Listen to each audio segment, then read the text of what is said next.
వంకాయ ఉప్పు నీళ్ళలో తరిగి పెట్టుకోవాలి. తర్వాత పచ్చి శనగపప్పు నానబెట్టుకుని పచ్చిమిరపకాయ అనేది మిక్సీ చేసుకోవాలి కచ్చాపచ్చాగా.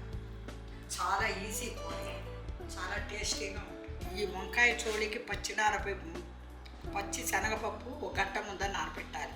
పచ్చిమిరపకాయలు ఉప్పు వేసి మిక్సీ చేయాలి. పోపులో మినపప్పు, జీలకర్ర, ఒక్క ఎండుమిరపకాయ పోపు వేయాలి. ఇవి వేసి వంకాయలు వేసుకోవాలి.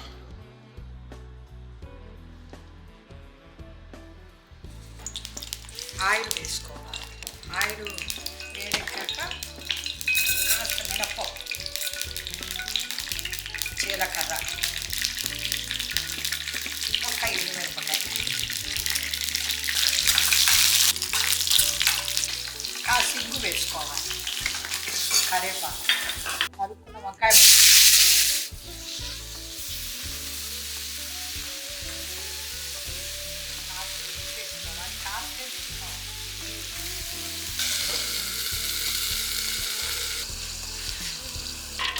పచ్చి శనగపప్పు ముందు నానబెట్టుకున్నాం కదా, పచ్చి శనగపప్పు, పచ్చిమిరపకాయలు,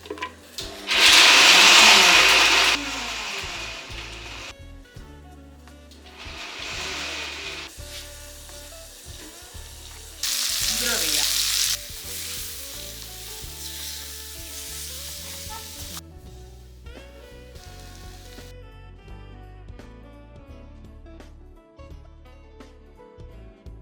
ఈజీ బైట్ ఛానల్ ద్వారా వంకాయ చోళీ తయారైంది.